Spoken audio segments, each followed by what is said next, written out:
Thank you for being here. Hopefully I can get a little last of your energy and mental bandwidth. We're almost there. Then the real fun begins. I'm going to talk about the K.I.S.S framework today, sort of. As you know, K.I.S.S stands for Keep It Simple, Stupid. And this is actually how we were successful in an agile transformation of a large organization. When I mentioned at work I was naming it this, they actually suggested it could stand for Keep It Safe, Safe. Think that through. All right. And we'll talk more about safe actually as part of this, because what's interesting is in our company, some folks went safe and some folks went the way we are, and I'll talk a little bit how that went, which is just like one experience report, but I think it's kind of interesting. So my name is Julie Urban. I'm currently an Agile coach and Scrum Master. I have been an engineer, a manager, a director, and those of you that were in my talk this morning, which I don't see anybody here from that, so apparently they've had enough of me. I talked about actually that leadership journey back around to something like this. And first of all, I could just stop right here. For those of you that are still going through transformations or attempting this at your company, this is the truth. There's no magic framework of any kind. There are no shortcuts, and mindset matters. And it's a messy business. We're talking about changing cultures, changing organizations, changing to do it well, almost every aspect sometimes, depending on what your culture is, of your company. So I'm going to tell you a little bit about my company and the group that had this transformation, just so you have some idea about that. So we actually did a transformation of about 2,000 people across 4 products during this transformation I'll talk about, but the main product is our flagship product, and that has about 600 engineers on it. It's a single product, meaning a single mainline source, right? With 600 engineers on it in 3 different countries, which pretty much means the time zone, you know the time zone problem, right? Okay, so there's a complexity there, although I just heard Race talk about Intel, and wow, there's an enterprise. We're not that big, but this is still complicated and big, especially when you're all working on the same product. Our product actually is in most Fortune 500 data centers. It does data protection. Again, when we started this, we're 600 now, 500 plus engineers in 3 countries. The product itself actually is closer to 30 years old now. It's over 20 years old, so we're talking legacy product. 15 million lines of code, I think that's probably 18 or 19 million now. So large, ugly, complex, but very valuable, does its job well for the customers. $1 billion in revenue just for that single product. So that is the organization and the product line that actually this transformation occurred on. Here's the state of our engineering capabilities when we started this. We were in 12 to 24 month release cycles. We had gated and milestone-based tracking, heavy gates. Branch-based development. What I mean by that, if you were putting a feature in, you did the entire thing in a branch before you brought it into the main line with everything else and proved it was all solid and quality, which of course means what? All of these come in at the end and we integrate all kinds of stuff, right, when we're trying to get it out the door. So most of our releases were around 50 or so features with little integration, at least till the end. And so no integration along the way and very little customer validation. That means 6-month end game. I don't know if you're good enough, and maybe you have continuous delivery, and I know some of you are from an IT world that may be slightly different, but I think our problems are the same. So we were sometimes having engineering time for maybe 6 to 9 months, and 6 months of hardening, testing, stabilizing. I mean, that is not a good business, right? And we actually continued to be the market leader. We were doing okay, but our market growth's coming down. We're getting flatter and flatter on our growth. So that's where we started from.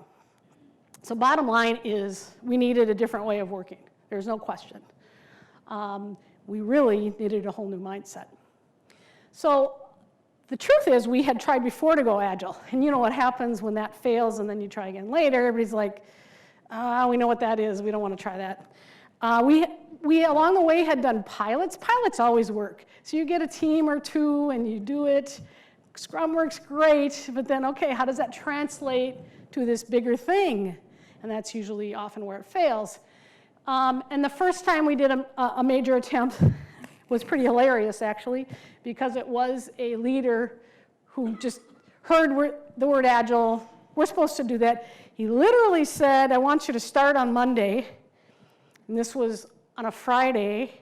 So we called all the engineers into our cafeteria meeting room and put a Dilbert cartoon on the board because we were screwed, right? There was no training, there was no coaching, there was no anything. We just started doing it on Monday. Obviously, that did not last long or go well. So we had none of the things in place that we needed to be successful. The second time was a little better. I'm not sure the leader still understood the value of Agile, but at least gave us some money for some Agile training. And one of the things we did recognize when the first time we tried old, ugly legacy product, we had some automated tests, but not a lot. I mean, we didn't even have infrastructure that you could even close to call getting feedback fast, right? And it's kind of hard to work in an Agile way when you can't get feedback reasonably fast. So we actually made some progress on, I guess what I'm calling continuous integration. We are not a product that can, at this point, do continuous delivery, but continuous integration. We made some strides forward there. That also ended in failure. Why? Because we learned the ceremonies. We got training. We learned the ceremonies, and we did the ceremonies, and we had no idea of the why, right? We did not change our mindset. And so it was very frustrating for the engineers and certainly didn't get the outcomes that was promised with this wonderful Agile. So both of these were spectacular failures in my book, by the way. So luckily, we got a new VP in 2014, Sue McKinney, who's now a senior VP at Anaplan. And she had done some successful Agile transformations at IBM and Pitney Bowes. And she came in and she brought her favorite trainer, a company called Supernova, Pollyanna Pixton. And Kent, by the way, has worked with Supernova before. That's where I met him. And they came in and they led with the mindset, right? In fact, they led with my favorite model. I showed this in the last one. I don't know if you've seen this model. But this was a big aha moment for me as a leader to truly understand this model and what it means. And if you haven't seen it before, so we've got leadership here, high control or high trust as a range. And remember, a process is a leader too. A process actually can have high control or high trust. And often, this is where a lot of our issues are. A team can have a low or high sense of ownership, right? Well, to do Agile well, we know it's about trust and ownership. So what does that look like? So what happens if the leadership has a high amount of trust, but the teams don't have a high amount of ownership? What does that look like? What's that? Failure. Very good. Were you at the first one? Oh, it's just obvious, isn't it? No one cares. No. You keep going. So yeah, failure, no one cares. You can't live there very long, right? So what does the leader do when this happens?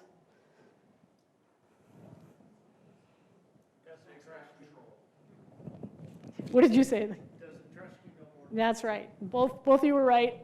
Goes right back down to there. They don't have a choice, really, I mean, at that point. So command and control.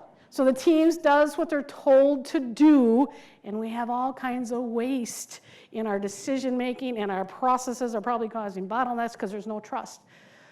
So you can actually live decades there. My company lived decades there and actually did quite well.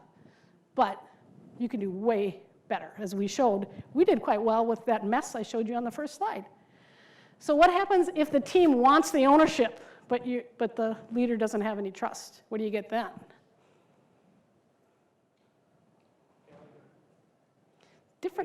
Different kind. unhappiness, conflict. Guess what? You don't stay there long either. The good ones leave. The other ones eventually get demotivated again, and so they come right back here to low ownership, right? Because they just get tired of getting their hands slapped for actually having an idea, right? So we're right back there. And of course, that's where we want to get to. That's where the magic is. And what was fascinating to me is that they came and brought this, and it's like, it kind of seems obvious, right? But it was so mind-blowing, especially then to try this and see it happen. That's incredible. So in this trusting environment that we want to get to, the leader has to trust the team. No, they won't let them down. Come in with that thought that they won't let them down. The team understands what we need. Well, that's again assuming the leader has provided that vision and boundaries and the what and the why, right? Then they will do the right thing. I trust they'll do that, and that they'll come to me if they need help. Whoops, I shouldn't do that, should I? Sorry. All right, and the individuals. One of the mind-blowing things here, I always knew the leaders needed to trust. I didn't always connect the ownership piece. And you kind of, maybe you're assuming that's there. Guess what? Not always. You have to have both, or again, you end up with that failure part. So the team has to understand the vision and need, jointly committed, stand or fall together. We have ownership. They have to feel that and own that. Okay, but I'm talking literally decades we had of systemic command and control. I mean, that was our culture, right? How do you solve that? Especially when the leaders up to this point were promoted and paid and praised for solving problems and getting things done. All right, and now we're suddenly asking them to step back? Very hard. All right, so we used a tried and true method. When we had the training with the managers, we literally had a roll of duct tape out. And as we did the planning, and if the managers were caught messing in the how, they got a little strip of duct tape. Not on their mouths, I'll tell you, but they actually had a little badge of honor or dishonor on their shirt. It was kind of controversial, because the truth is it was a little bit demeaning, but I don't know how else we were going to break that culture. Basically, in essence, because of this came from top down to kick off, we forced them back. All right, we had to literally do that. Now, here's the interesting part. We forced them back. Ever heard of learned helplessness? Remember, decades of command and control. So the engineer's culture, and that doesn't mean every engineer, but their culture was, I don't make decisions. I don't have ideas. I'm told what to do. They hadn't made a decision for a very long time. And as a group, their culture wasn't to do that. So we forced these leaders back, and we stood back and watched, and like, it got a little ugly for a while. And I don't know how some of us even slept at night while we just stayed back and let the teams own it and figure it out. We'd given them the training. They had coaches there. And we went slowly from frustration, chaos, and fear to doing and curiosity and hope. The teams would have a little success, and then they would have a little more. And then they'd start to make decisions, and then they'd start to have ideas. And you could see it growing. And the cool thing was, as the managers actually started to observe that, they're like, oh, I get it, I see the value. Right? And that's just contagious at this point. So at that point, literally, it went like supernova. By sprint 5, we had, at that time, it was 38 Scrum teams, again, in 3 countries, about 500 engineers, and all but one of those Scrum teams had gelled and was performing pretty well and actually doing it. There was one that just had too many personality conflicts, and we kind of had to blow up that team and try something different. It just wasn't going to happen. But it was incredible. And obviously, we were still in our infancy in terms of learning Agile and taking advantage of it and doing things, but it was actually happening. And that was, again, all because we started with that mindset and really bringing home that trust and ownership and pushing those leaders back. But the amazing thing was we had technical problems that were considered unsolvable. They had been considered unsolvable in some cases for 10 years, maybe some even 20.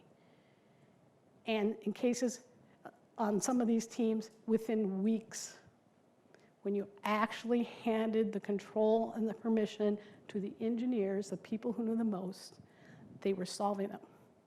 That really blew the managers' minds. Because before, you would always have a couple engineers in there, but there was always maybe 3 or 4 managers in the meeting to talk about the problem. You don't need them there.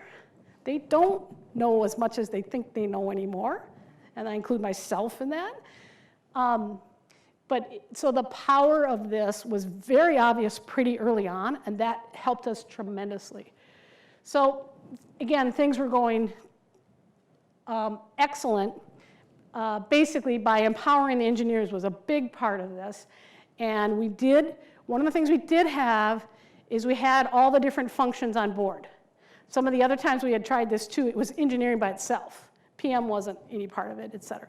We had this time the PM on board, the engineering on board, all the different other functions of CX and InfoDev. We were all on board and doing this method. So that made a huge difference as well.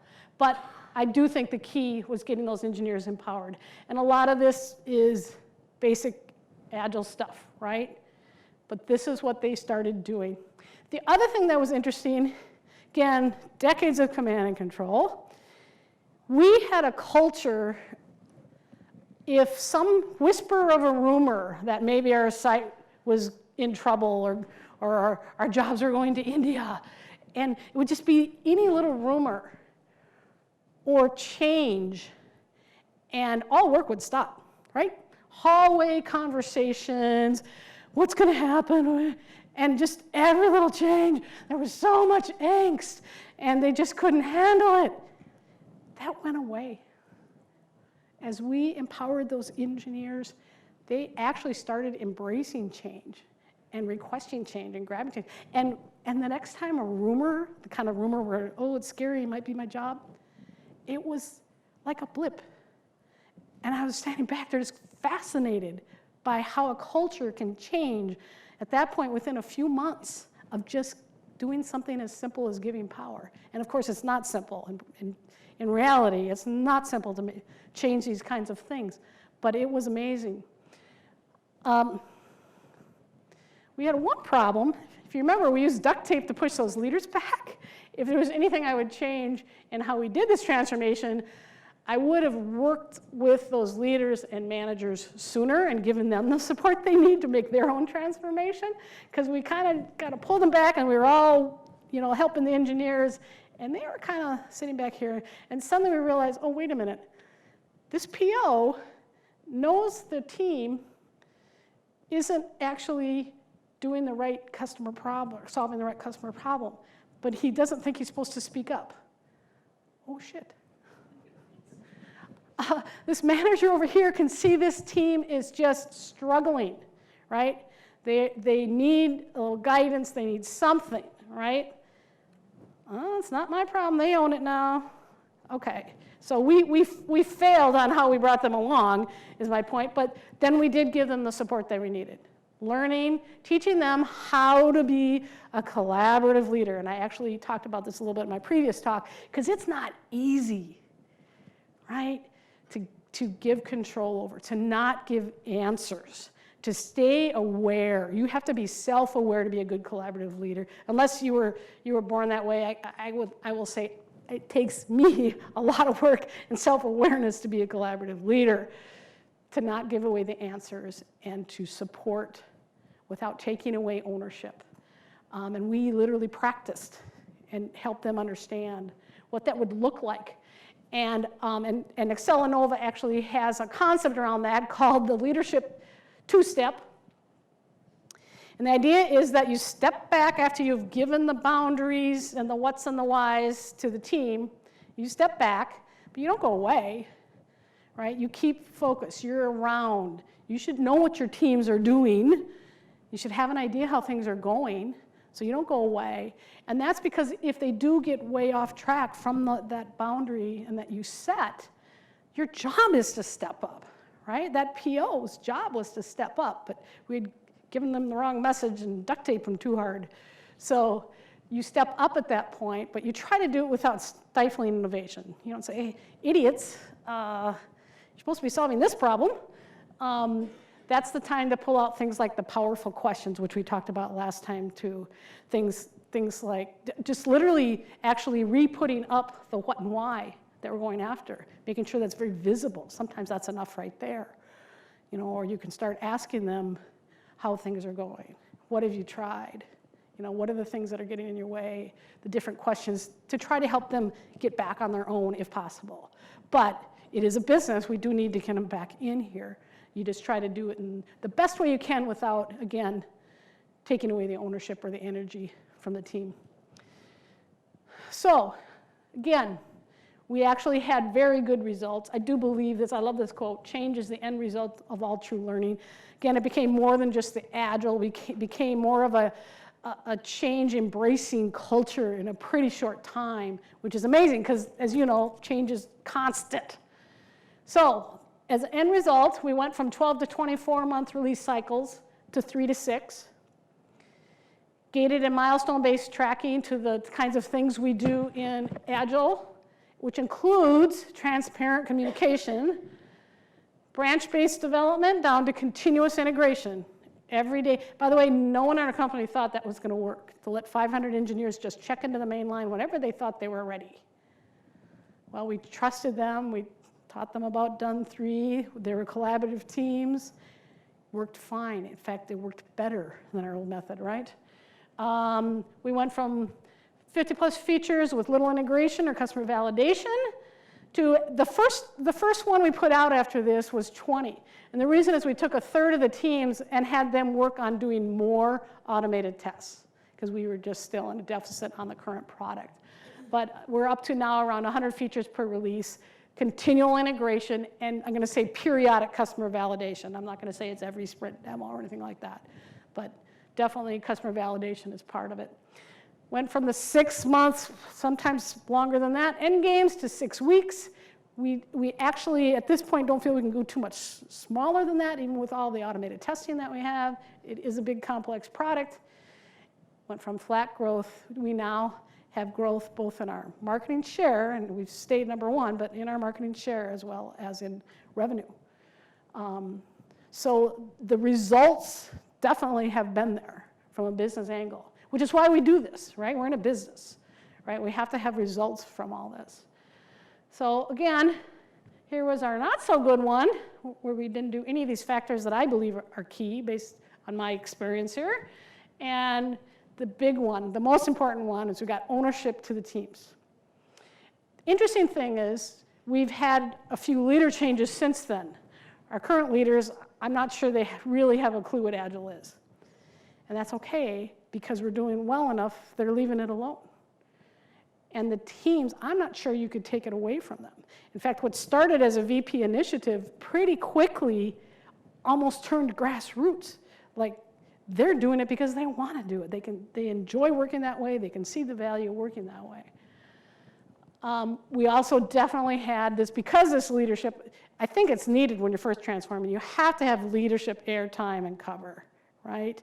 As you're making a big shift in so many things like once, things are going to be ugly for a while. And if a leader can't be there to just keep people away till it's working, it's going to be pretty tough. So we were very lucky to have that.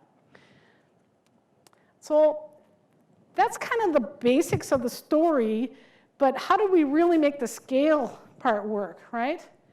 Without something like SAFe, a framework that actually is made for that.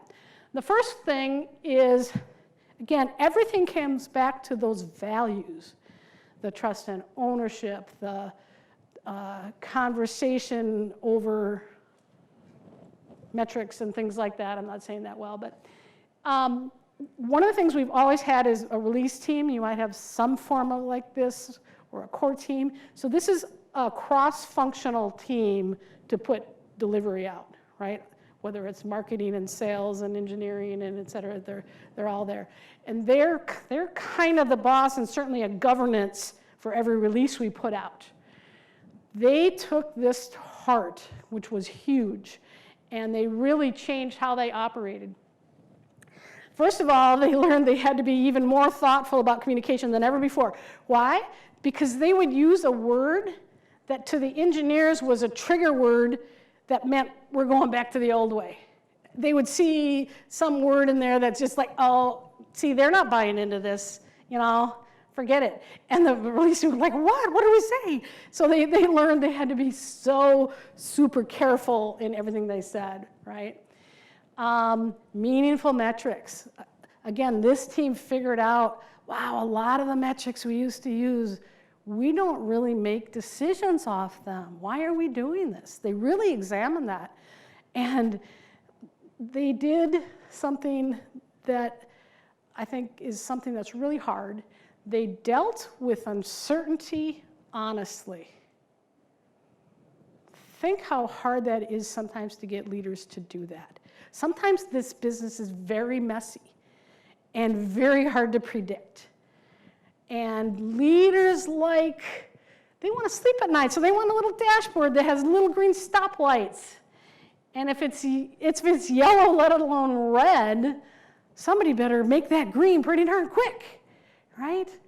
That's dealing with it falsely, right? So people start not being transparent. Oh, we better be green or we're going to get called on the carpet, right? So we flipped that around. We went with meaningful metrics, honest reflection. This team kept each other accountable in essence, as they operated, and would call out when they were getting astray from these key values. And they started realizing they're servant leaders too. In our old model, and this is not an exaggeration, if an engineer had an issue that was hot, or maybe the key thing to reach one of those big milestones we could show green, they might have 6 different people in their office on that day asking them when they were going to be done and what their status was. Wow, that's productive. So this team realized that, and they said, boy, what we used to do is, are you done yet? Are you done yet? Are you done yet? Are you done yet? We can't do that anymore. Now what we need to ask is, how can I help you? You know what the really cool part is? They called BS on themselves. Because again, they're busy people. It's a lot of teams, a lot going on. You know what it looked like in reality? Can we help you? How can we help you? Can we help you? So it didn't feel any different to the engineers. The words changed, but the attention that wasn't helpful didn't change. So they actually switched up to doing, they called that drive-by inquiry, and then they went to real inquiry. All right, where are our biggest hot spots? Let's get together with those folks. Let's have a true conversation to understand maybe how we can help and what they need. And that takes time. So I thought that was incredible how this team figured that out. All right, the other thing we did, we blew up our PMO. And some people will be freaked out by that statement, and other people will go, hallelujah, how can I do that at my place? So here's the problem, and it's with the old PMO model. Those project managers don't have any skin in the game, right? That's very different than a Scrum Master who is on a team and in there with the team, than a project manager who might be coming in every once in a while and say, are you done yet, right? So we blew up the PMO. We had a single release manager. There's a lot to coordinate, and that's it. What we did do, and we found that we needed to do, was take advantage of the Scrum Masters. We formed something called an Agile practice group, just a name. What it was Scrum Masters and other practitioners who understood this. And because we have them at all the sites with all the teams, we in essence use that for communication, scale out, for practice scale out. So the APG would talk and learn from each other on what things were working. That gave them ideas to go take to the teams in terms of how things were going. That's coming up through there. So we used the people that were actually had skin in the game with the teams to scale out in terms of governance. It's really not governance, but in terms of the tracking and understanding of where we're at, and the communication about how things were going. So we also at first had, of course, a Scrum of Scrums. Got to have a Scrum of Scrums. We're one product. All right, you know how many hours that took with that many teams? And pick a time zone that's going to work. And everybody would just kind of drift off till it was their turn to talk about their team. They didn't care about anybody else's team. So what was that about? It was no value, at least in how we were doing it. Not saying there shouldn't be Scrum of Scrums, but it was not working for us. So we moved to something more of a huddle and really understanding that for a team, there's a set of leaders that bring different things to them. They need to be talking all the time and aligned, that PO and architect and Scrum Master and the dev manager. They should be very aligned and talking about how things are going all the time. So that worked much better for us. And by the way, that puts more pressure on the release team. As I said, they don't have these PMOs to go to, but they have people with boots on the ground that are giving them transparent information. Then along came, we made another adjustment after a while. We had some cases where a feature might have 6, 8 teams to do it. It's one thing when one team's doing one feature. You need to coordinate across 6 to 8 teams for this particular feature. That's not quite working well, so we came up with the concept of a core 4, and that's got a PO, an SM, an architect, and a dev manager from those teams, right? Not all of them, one PO from any one of the teams. So the idea is, again, skin in the game. They're involved in that project, but they don't drive it, they don't own it, but they help coordinate across.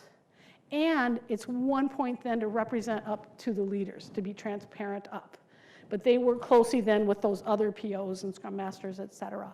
So that was a case where we saw we had a need and added some governance. But we did it with our mindset, our values in place to not take away the ownership. We also had to blow up how we organized our teams. We were in component teams before. You might have to actually have 20 different teams have your work prioritized to the top to actually get an end-to-end slice out. Doesn't work very well. So at first we went free for all. Anybody can work, end-to-end, the whole thing. That didn't quite work either. We have a complicated system, so we ended up with kind of solution teams, and I'm sure you've seen this kind of model before, and infrastructure teams underneath. So that's what we ended up to in terms of how our folks were organized. But again, it's tough to do some of the things we're talking about when you're organized in a model that would take 20 teams to get an end-to-end slice. So this affects everything to do it well.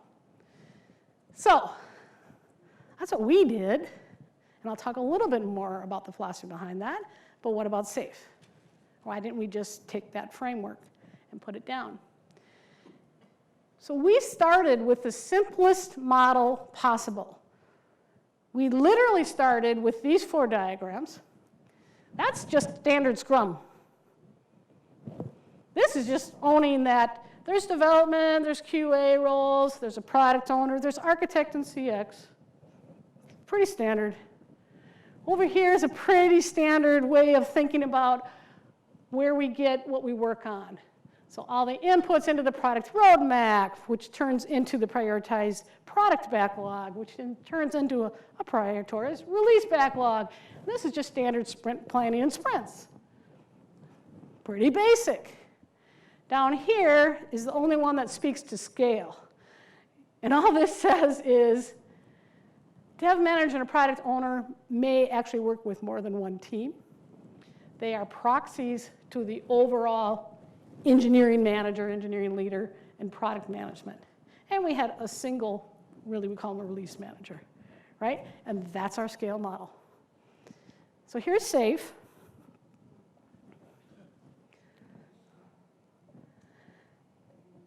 I have heard people say that SAFE is misused. I don't know. I am not certified in SAFE. I have no certifications. Actually, I do have a PMP I was forced to get many years ago, and I thought it was BS. That this was actually meant to be a whole list of ideas that could work for you, right? It's like, just like actually if you've done something like a PMP, you would never do all those things they talk about. You couldn't get anything done, right? But you might pick out different process or things that might work in your situation. I don't know if that's true. I've heard people say that. You could just pick out what you want from here. My issue with that is, how do you know what you need until you start applying this? And that's why our approach was to start extremely simple and add governance as we went, as we actually showed that we needed something. And when we did that, as much as possible, do it in a way that doesn't take ownership. Now, having said that, some of you work in the financial or insurance, you've got regulations that have to be met, right? In some cases, there are processes that just have to be very controlling. And maybe you find a better way to do it in some ways or whatever. So acknowledge that you put governance that you need in as you find you need it, right? Whatever that governance is. Rather than, this tends to want to start with a whole lot of governance that you may or may not need, right? And it's so again, that's my opinion on it. What I can tell you from experiential, at the same time we were doing this transformation, another large product line in the company was doing this and did SAFE. This is how they applied SAFE. They actually did these program increments, and they would plan out the next 3 months, and they would figure out every story and put it into sprints for the entire 3 months. I'm like, okay, seems like a little wasteful since probably things are going to change, but okay. But one of my teams at the time actually was doing an integration project with them. We found some issues that meant some part of the design had to change. This was a week into their current programming increment. He already knows. We're told we can't do anything about that till the end of these 3 months and our next program increment. Meanwhile, they're going to build on the wrong design. My mind was blown. And again, that's how this group did this. That doesn't mean SAFE bad. But the point is, again, I believe when you start with all that governance you may or may not need, you start stifling that growth mindset we talked about, right? Everything is governed and rigid and has a certain ceremony, and to the point where I think the thinking goes away. And I even could see the difference in their teams. Remember, we did this transformation at the same time. We were seeing innovative ideas and energy in our teams. We are not seeing that there. They were still kind of being told what to do, and they would do what they were told. Right? I know which business, how I want my business to go, right? So that doesn't mean you cannot apply SAFE well, be successful, still have energy and innovation. I just think you need to be watchful for those things because of that. And maybe you start with not the full thing. I don't know. But that's been my experience and my company's experience with it. On top of that, this produced fantastic reports, shiny reports with lots of green stoplighty things, right? As new leaders came in there, we were told, you need to start doing what they're doing, and we're rolling our eyes. Meanwhile, by the way, they also had serious quality problems, and we did not. And we're like, well, we're a little messier, and that's because we like to be transparent, and here's what we have. No, we like this. Well, within 6 months, as they really saw the difference of what was happening, so style versus substance, they are now having us talk with them about some of the way that we're operating. But that took a little while, because those nice shiny reports, leaders love them. They can go sleep at night, even though it's not really the truth. It may not be the truth, because stuff is messy and uncertain. It just is. So that is my talk on SAFE. I'm going to just go through, again, These were these key values and way we thought as we did this, and we continue to try to think this way. First one is this. To me, this is most important. As much as possible, get the decisions down to the lowest levels, get the trust down to the people doing the work. Governance. Again, keep it simple. Start simple, add governance only where you've proved you need it. Do you know why most processes get uglier and uglier over time? Because special cases come up. Oh, well, we can't have that happen again. We've got to add that into our process. And then another special case. We've got to add that into our process.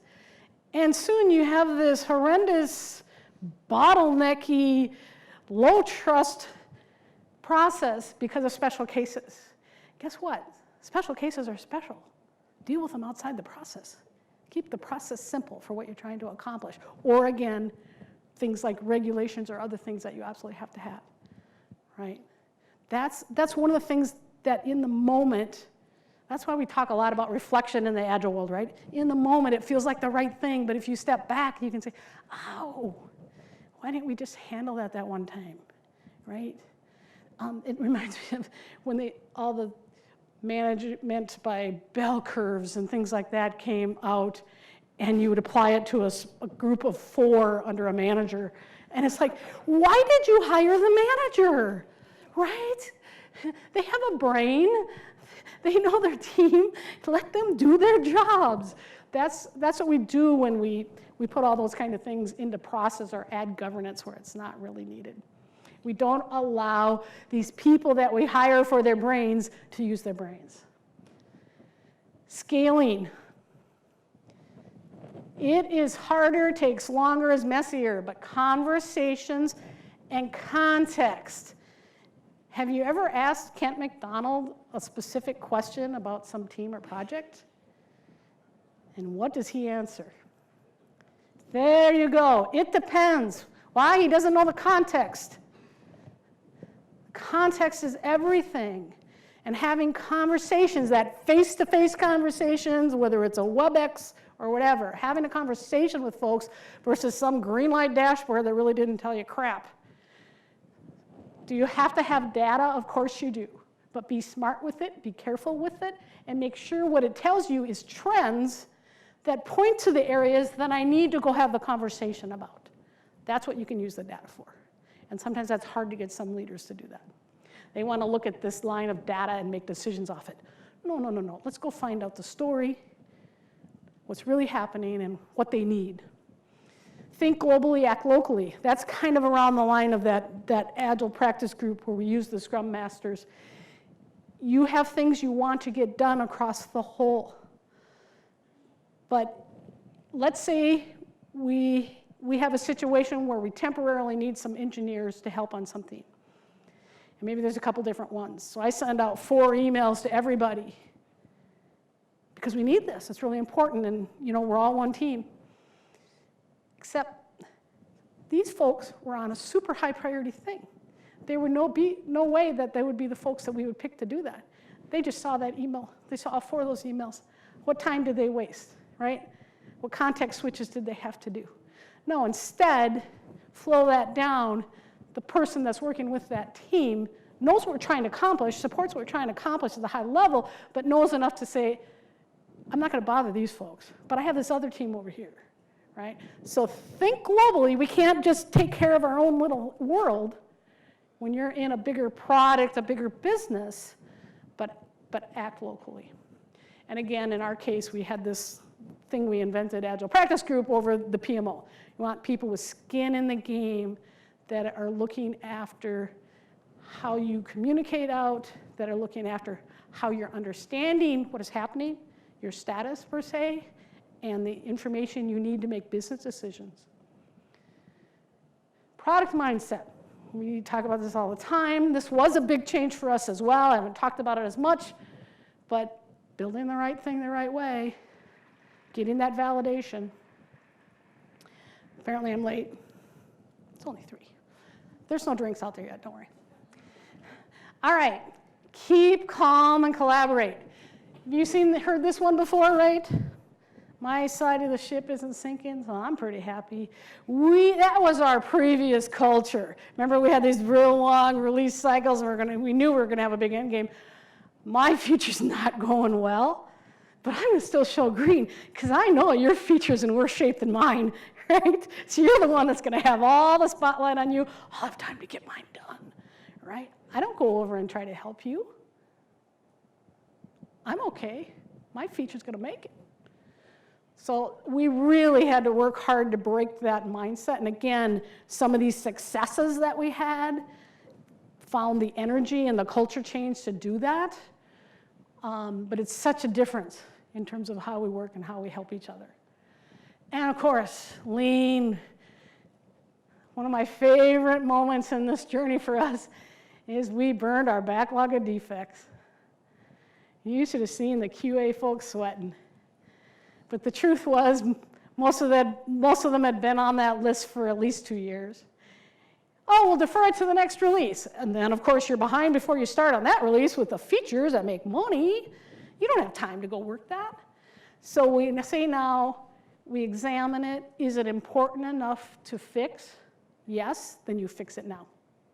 There is no defer, right? And by the way, this doesn't apply to problems that come from the customer. These are internally found. Actually, some of those were over 10 years old and now are no, you might as well not fix it anyway. You're going to call them up and say, we fixed that thing for you that you found 10 years ago. Are you kidding? I worked around that and now you broke my process.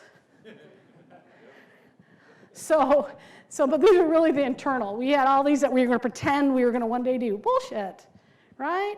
Lean says, clear it out. Be smart about what you do. What you prioritize, we now prioritize escalations, then defects, before actual new feature work. That's a permanent priority. That helps with that as well. Reducing whip and churn. We still struggle with this a little bit. Something comes and the world changes, and a team, especially on a longer one, they get pulled off, and they're expected to go back. What a waste. We've gotten a lot better on that, but anytime you churn, and sometimes you have to. It's just absolutely what the business needs to have happen. But you better make darn sure it's that important. And deciding at the last responsible moment. Have you guys heard of that one before? Yeah, I would look that up if you haven't. This can be incredibly smart. Obviously, everybody knows what happens when nobody decides or you decide too late. It's too late to have an effect, right? That is very bad. It also can be not smart to decide too early. Let's say you know what kind of runway you need on something new you're going after, and you're looking at 2 different possible ways, and you decide really early on which one you're going to go do. But you actually had more time before you had to make that decision. You might have learned something different in that time. I'm probably kind of not giving a very good example there, but when you really think about it, deciding at the last responsible moment gives you the most flexibility. And most of our jobs, flexibility is something we need because change is happening all the time and things come up that we don't foresee. And another tool that we learned and we use a lot is decision filters. I don't know if you've seen these before. So these would be something that would go out to the entire product team. And they can change every release or every so often. These don't look they kind of look generic. But we had one release that was a performance-related release. And so your feature might have been performance-related, and yours wasn't. But the decision filter for everybody is anything you do cannot make performance worse. So that she's not making performance worse as she adds the other feature while you're trying to reduce it, right? And by having that filter in place, people know that's my boundary. I can make good decisions throughout my day, right? Engineers are making decisions every day at the very lowest level. With these decisions in place, decision filters in place, it's a form of scaling, right? Because you are impacting and hopefully boundarizing, that's not a word, I know, their decisions. And so you give them the freedom then to go do their job because they have these. So that's another way to scale. All right, I'm almost done. I'll leave you with one last thought. You've seen this, right? Give a man a fish, you feed him for a day. Teach a man to fish, and you feed him for a lifetime. Wow. Except what if there's no hook? What if you're in a situation for the first time? What you want to do is teach them to figure out how to fish. And the more you empower those teams and teach the leaders why they need to empower those teams to innovate and have energy, figure stuff out for themselves, the more fish you'll have. Okay, that didn't work. But to me, I heard Diana Larson say this at a conference, and it just blew me away. Think about that for a while, right? Teach them to figure out how to fish. And that is all I got. Any questions, comments? We're ready for tapas and drinks. Thank you, everybody.